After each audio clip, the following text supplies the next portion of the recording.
After 8 years, I finally figured out the Secretary General's plan. It keeps me brief, and I will follow that plan here today. My role is very simple. As President of the host country of the United Nations, it is my pleasure to welcome each and every one of you. The presence of so many world leaders in one place is always an enormous undertaking. New York City always rises to the occasion. And over the last few days, this city has been tested again.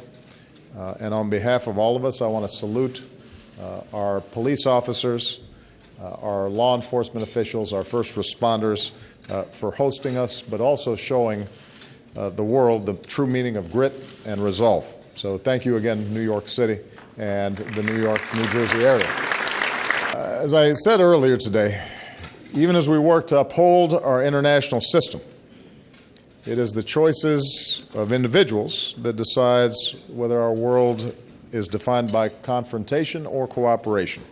And so again today I want to pay special tribute to those individuals who devote their lives to sustaining the system, the men and women who staff the United Nations and its organizations, those in Syria and elsewhere who risk their lives to deliver aid to people in dire need, those who give their lives as peacekeepers.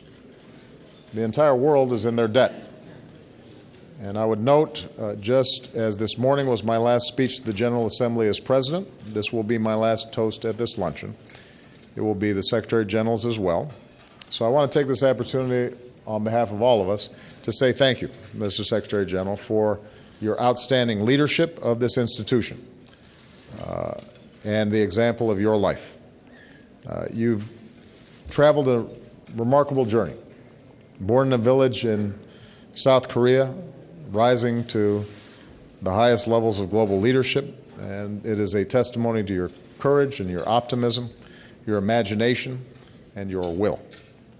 We see your legacy in the new Sustainable Development Goals, your courageous defense of human rights, a reinvigorated peacekeeping structure, and the most ambitious agreement in history to fight climate change.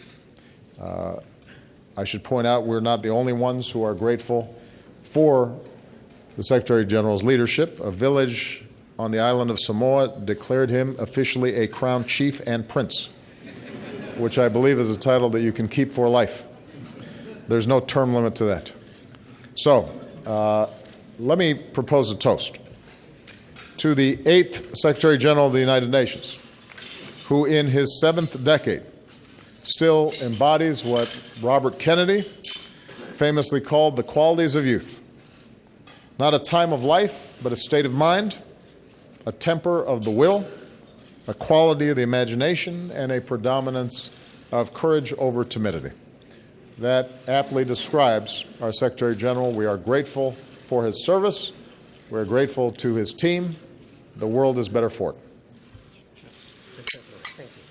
Thank you, sir.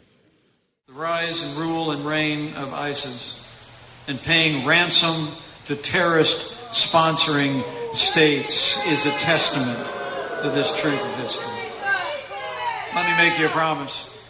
When Donald Trump becomes President of the United States of America, we won't be paying ransom